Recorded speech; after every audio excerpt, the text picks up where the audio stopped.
Let's talk about what's going on the ground right now in the key state of Arizona. Now, lots of McCain voters in this purple state, lots of Nikki Haley voters, if you will. We saw the power of them in the primary. Now, Donald Trump continues to insult McCain and Nikki Haley voters. Is it having an impact? Let me just show you. Donald Trump was given this softball question during an interview with Fox and Friends on Friday morning, and it was a swing and a miss. Here, watch this. There's a segment of the Republican Party that likes Nikki Haley, and they are reluctant to jump into your column. She wants to help. She said, if he calls me, I'm there. You guys used to be tight. In the last 18 days, will you call her and say, come out with me? Yeah, I'll do what I have to do. But let me just tell you, Nikki Haley and I fought, and I beat her by 50, 60, 90 points. I beat her in her own state by numbers that nobody's ever been beaten by. I beat Nikki badly. I beat everyone else, too, badly. Frankly, I set records, both in speed and in the magnitude of the win. And everybody keeps saying that. They don't say get Ron, and Ron did very well. But again, I beat everybody by numbers that have never happened before. And they keep talking about Nikki. I like Nikki. Nikki, I don't think should have done what she did. And that. Now I'm joined by Adrian Fonte, Secretary of State of the great state of Arizona. We know that there are a lot of independents, a lot of Haley voters, McCain voters. You saw that in your election. What are we seeing on the ground now? And is that group motivated? Well, first, thanks for having me. And second, I'm here in my not in my official capacity. We want to be real clear about that. Arizona is more than just in play right now. We're seeing all kinds of stuff on the ground. Number one, Proposition 139 enshrines the right to abortion in our Constitution. That's a big deal. That's going to bring a lot of folks out. Number two, you've got a major shift in the vote for the folks in the Church of Jesus Christ of Latter-day Saints, the Mormons, a very typically Republican bloc.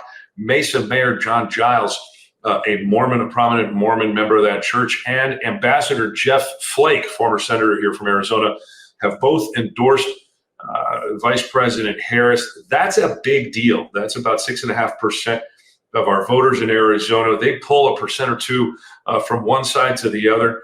You're going to see some major shifts. And the other thing I think that's critically important in Arizona that most people don't know, usually in Arizona, the incumbent president does not stand for election in our presidential preference election. That's our presidential primary in March. President Biden, who was looking to be our nominee at the time, decided to stand for election.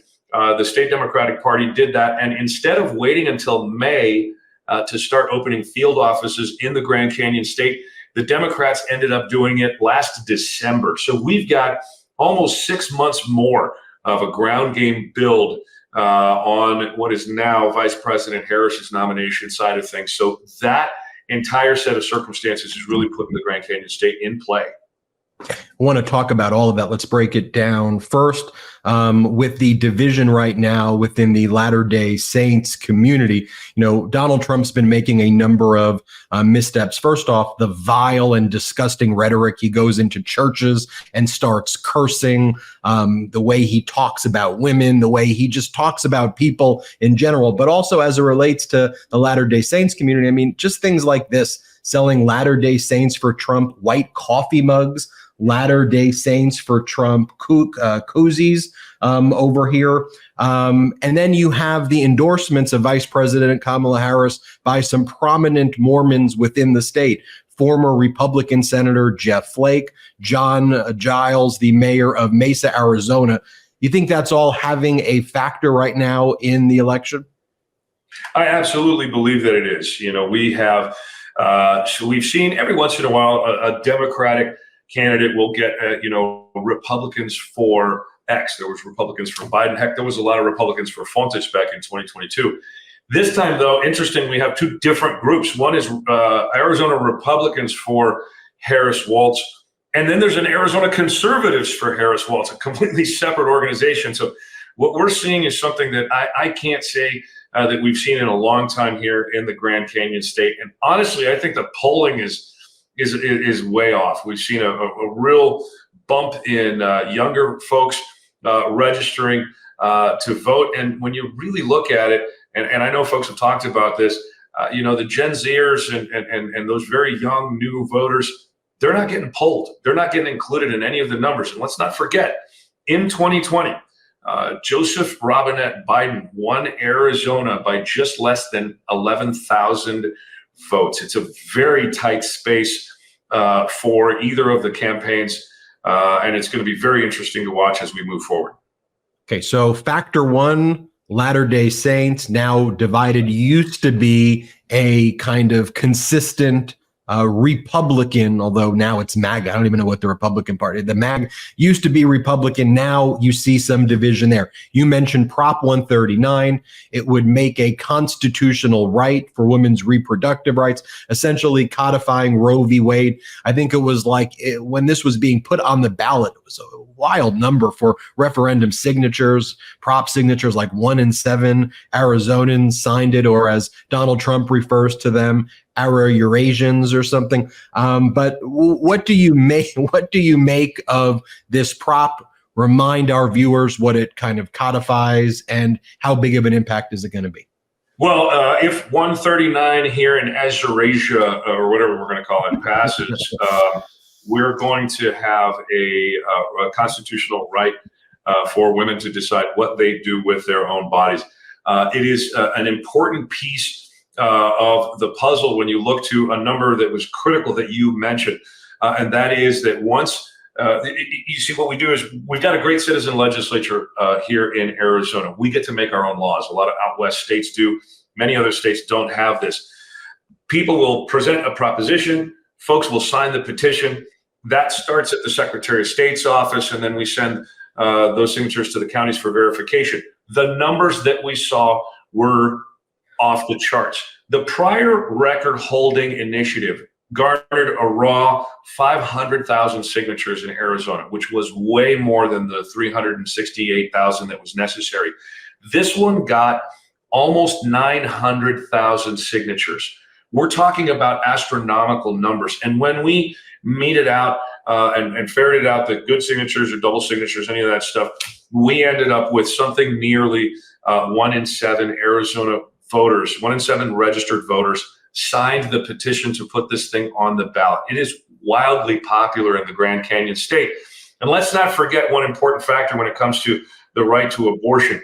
Very conservative former senator, the late Barry Goldwater, here in Arizona, Mr. Arizona, for those of you that know your U.S. Senate history, his family was very active in creating Planned Parenthood of Arizona here in the Grand Canyon State. Mind your own damn business type of a mentality. And so Arizona's got this great independent streak. There are a confluence of factors. But let me touch really briefly on this thing about the folks in the Church of Jesus Christ of Latter-day Saints. These folks are people who care about character. These folks are people who care about decency.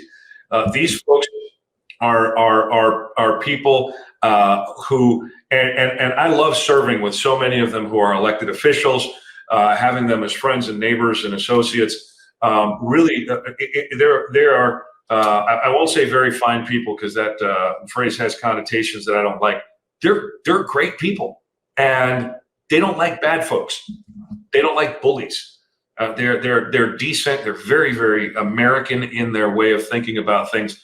Very sympathetic to immigrant communities and so forth, although very traditionally Republican voters. I think where we are right now is a breaking point for a large number of those folks.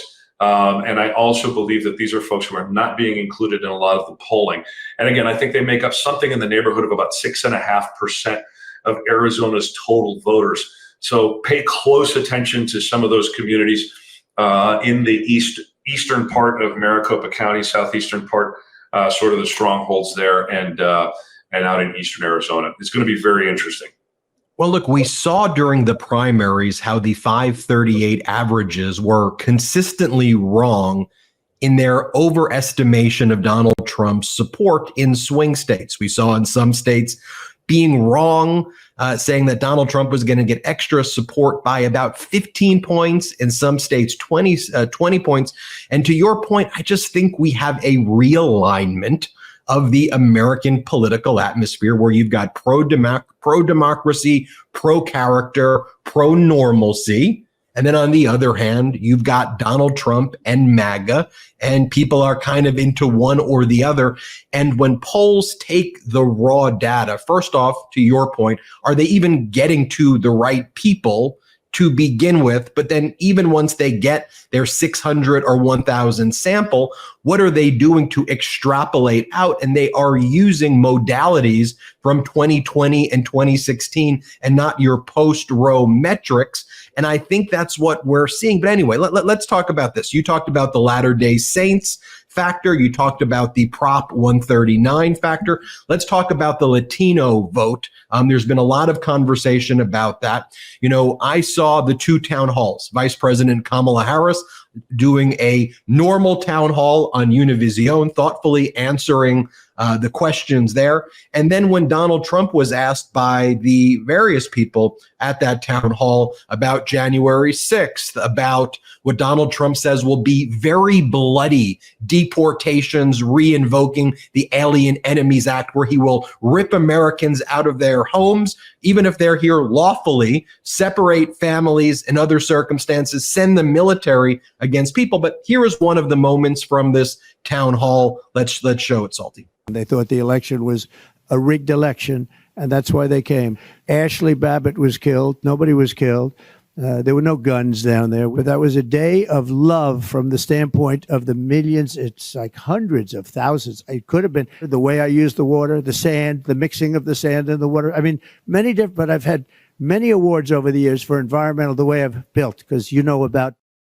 So we hear Latino voters are moving more conservative. That's what all the pundits say. First and foremost, do you agree with that? But second, does that translate to meaning they're moving more Trumpy? Well, before I get to that, I want to make sure everybody in your audience understands this. If Donald Trump happens to win Arizona and everything's solid, I'm going to certify that election. That's my job. I can separate my duty from my political opinions. Number two, yes, the Trump folks and the conservatives have been gaining ground with Latinos because for some reason, Democrats are just not really great at messaging to traditional families and folks who appreciate, like, and are proud of traditional family roles. And that's just kind of rough. And, you know, I talked to the folks in Politico about it earlier this week. My own home county down on the border, Santa Cruz County, Arizona, 96% Latino, mostly Mexican American. I think 62% of those folks almost exclusively speak Spanish. They went 16 points towards Donald Trump between 2016 and 2020.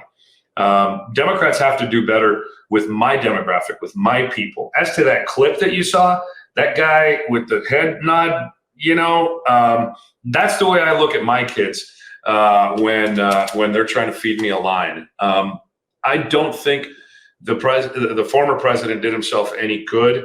I also don't think that the Democrats are doing themselves any good with Latinos across the diaspora. We're not just talking about Mexican Americans. We're talking about Cuban and Puerto Rican Americans up and down the East Coast, Dominicans, folks from South America. And the other thing I think that's really, really critical for folks to understand, we are not a monolith, right? My family's been in the Southwest desert here in what used to be Mexico is now Arizona for centuries. I had an ancestor that heard mass given in the desert out here by a Spanish missionary in 1695. We've been around for a long time. And we're different than Cubans in Florida, or again, you know, Dominicans in the Mid-Atlantic states or in New York City. So that shift is for different reasons in some of these different communities. But at the end of the day, I'm kind of a guy who's like, we got to look at ourselves, not just look at the other side. Not so much what they're doing to attract us, but what are we doing to grab those folks and keep them home, right where they ought to be in the Democratic space. where we actually have policies that are better for family, where we actually have policies that are better for education, where we actually have policies that are better for worshiping the way you want, when you want, because we believe in democracy, American democracy. This is something I think that we've got to do better at with Latinos writ large. But some of those factors across the board, I think, are some of the reasons that folks dig the alternative. And boy, it's going to be a tough road to get them back, but I hope that we really start trying, because we're going to need them down the road. It's the fastest growing population in the country, and that's where the votes are going to be in the future. I spoke to Mike Madrid about this, Republican consultant, Latino consultant. He was actually applauding the messaging from Vice President Kamala Harris. He says, wish it could have come sooner, but he said since she's been in the race, he said that he's noticed a major difference. He's noticed her actually starting to gain ground there. Are you seeing any signs of hope as we, with the Latino community, with her outreach over the next few weeks until election? I absolutely do, but look, she's got a tough road to hoe when it comes to this. We're talking about years and years. I mentioned my home county, 2016 to 2020. That's 8 years ago or 4 years ago, and that's historic. Vice President Harris became the nominee and started making this shift, and I agree with that commentator. There is a little bit of a shift that's coming. Is it too little, too late? I don't think so, but I do think that it's a heck of a ask to get a presidential nominee who's worried about the entire map to really completely shift the messaging from her party from one direction to the other and stem the tide that has been pushing that direction. So I am very hopeful that the vice president's messaging will take hold and will continue to sort of stop the bleeding at least, and then perhaps start us back into making gains among my folks, Latinos here in the United States of America. Because policy by policy, if you look at it, the Democratic Party is where we ought to be. We as Democrats, though, and I'm a statewide elected Democrat, so it falls on me as well. We've got to do better with our own folks. Final topic, you talked about it at the outset, the ground game, getting people to vote early. How significant is that? What differences do you see between the kind of Democratic ground game and the MAGA ground game first? And then second, how important is it for early voting and why? So first of all, we don't have any solid numbers right now to tell. We've had a little bit of a hook in getting the ballots out in the first place and getting them back. So there's no real metrics at this stage. The ground game, however, is super important. So let me talk about that and then early voting. In Arizona, like I mentioned, we have not had the Democratic nominee out here in the field as early as we have this cycle in memory. Right, it's been a long time. The then Biden campaign started out here in December of 2023, opening offices. My hometown of Nogales, Arizona, I think there's like 30,000, 35,000 people in that city, and it's in one of the smallest counties in the state, has a Harris Waltz office in it. There are offices everywhere. Massive effort on the ground by the Democrats. I don't see the same thing on the other side of the aisle. In fact, the state Republican Party just the other day announced they canceled their election night celebration here in Arizona because they indicated that they want to put all those resources on the ground. They're in a tough spot financially, but voting early. Anybody in Arizona who's watching this, I would urge you, please vote early. Get your ballot back. And here's why. And I say this to candidates, and I say this to big crowds all the time. If I see a candidate taking a photo of themselves voting on election day, what I see is a voter who cares about turnout, who somebody's had to go knock on their door to chase that ballot. Somebody's had to send them a mailer to chase that ballot. Someone's had to make a phone call or send them a text message to chase that ballot. When they've had 27 days of early voting right here in Arizona to turn that ballot in or to come and vote in person. I voted on October the 9th. To set the example, even though I got my ballot in the mail later, I voted in person on October the 9th to make sure that nobody had to come and knock on my door, to make sure nobody had to spend money, time, resources, or energy chasing this regular voter. Early voting is important because if you know you're going to vote anyway, get it done so that the ground game that is bigger than usual can go get those other voters. That's math. And you know, I hear people, oh, well, you know, I want to get together with people in my community who love democracy and share those values with me. Or I don't mind standing in line to have a conversation with someone who I've never met before. Listen, if you want to hang out with people who you share values with, go to church. If you want to stand in line and chat with people you don't know, go to a fast food joint on a Wednesday at noon. Knock your socks off. But when it comes to voting, voting early where you can and when you can saves those resources from those campaigns. It saves the door knock and the phone call. And those resources could be the difference, particularly in a very tight state like here in Arizona. That's my rationale for making sure people vote early. And it looks like from anecdotal evidence, we're going to be doing pretty darn good. Adrian Fontes here in his unofficial and personal capacity with us, also happens to be the Secretary of State of Arizona. Thanks for joining us. We do hope you'll come back. It was great having you back in 2022. You know, of course, a lot of our viewers may remember that viral moment where you spoke with us about being a marksman instructor when you were in the military and the importance of common sense gun control based on your experience, what the Constitution says. So I'll remind everybody about that viral clip. But we'll have you come back on and share with us that, because I think Harris and Walz, both gun owners, have been messaging this great. You can be very pro Second Amendment, but also say, let's have some common sense about this. And you're leading the way in that conversation. So thanks for joining us. Thanks for having me. Hit subscribe. Let's get to 4 million subscribers here. Have a good one. Real quick, Meta just changed their algorithm to suppress political content. Please follow our Instagram @MeidasTouch right now as we head towards 400,000 followers so you don't miss a beat.